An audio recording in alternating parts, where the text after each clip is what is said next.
परी जैसी पलमुआ पतिया नदिया पटना बा पतिया नदिया पटना बा देवरा ढोढ़ी चटना बा देवरा ढोढ़ी चटना बा।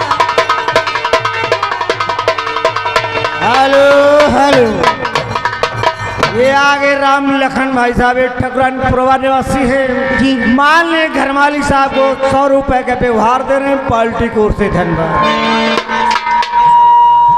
हाँ आगे सत्य प्रकाश जी सत्य प्रकाश ये भाई कंपनी मालिक के मामा हैं। मामा जी आए हैं। हम मामा जी ये हमारे कंपनी मालिक को 50 रुपए व्यवहार दे रहे हैं। क्या कह रही मामा? और फरमाइश उनके भैसा वाली की लगी है। सेजिया सूते बड़े सैया रिसियाई गई है। हर सेजिया सूते बाटे सैया रिसियाई गईले। अरे मोर राजा हर सेजिया सूते बाटे सैया रिसियाई गईले। अरे हमसे कहाई गईले ना सेजिया सूते।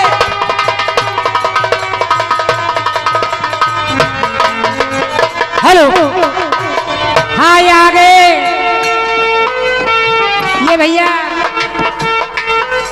सैया सेजिया सूते के बड़े रिसियाई गई ले। काहे बड़े हो एक